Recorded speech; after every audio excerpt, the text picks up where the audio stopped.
estamos nós para mais um encontro, não é isso?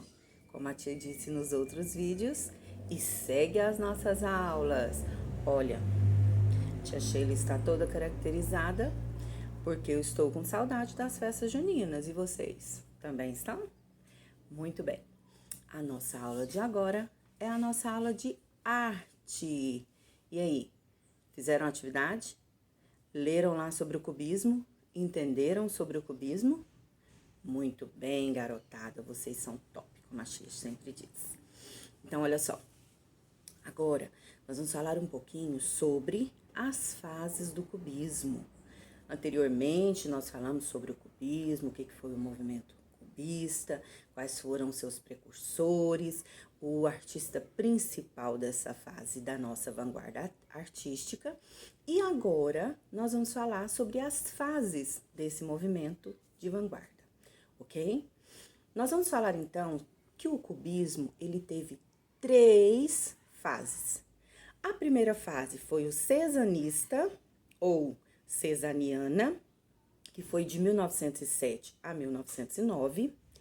A segunda fase foi a fase analítica ou hermética, que foi de 1909 a 1912.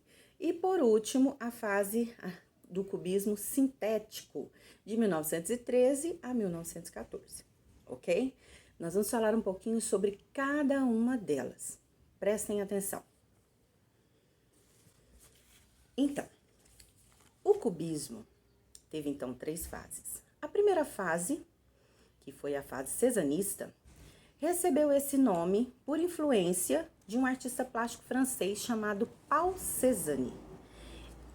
O Paul Cézanne, ele utilizava muito as formas geométricas em suas pinturas.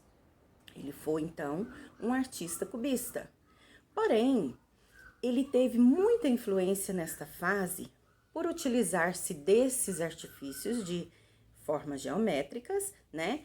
E por conta disso, essa fase também foi chamada de pré-analítica, teve o nome de cezaniana ou cezanista, ou seja, por conta desse artista plástico muito importante, que vocês estão vendo aí várias telas dele.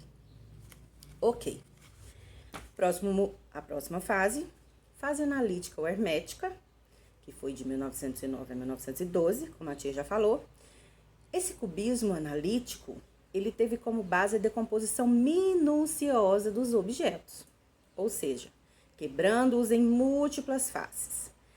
Essa fase foi caracterizada pela fragmentação das obras em partes, sem deixar de registrar todos os elementos. Essa fase analítica ou hermética, né, que esse foi o nome, foi caracterizada pela fragmentação das obras em partes, sem deixar registro de todos os elementos. Ou seja, outra coisa muito importante também que teve aí nessa fase hermética foi que nessa fase as cores se reduzem aos tons de castanho, cinza e bege. Eram as cores utilizadas durante esta fase. Em seguida, nós temos o cubismo sintético. O cubismo sintético, ele foi caracterizado pelas cores mais fortes, mais vibrantes, um retorno a esse figurativo, na medida em que se buscou tornar as figuras mais reconhecíveis, ou seja, as cores eram mais fortes, as formas geralmente vistas com um ângulo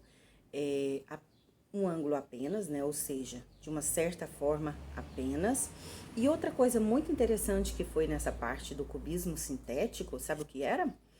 Para empreender o método de colagem, fixando objetos reais na tela para extrapolar os limites das sensações visuais que a pintura insinua.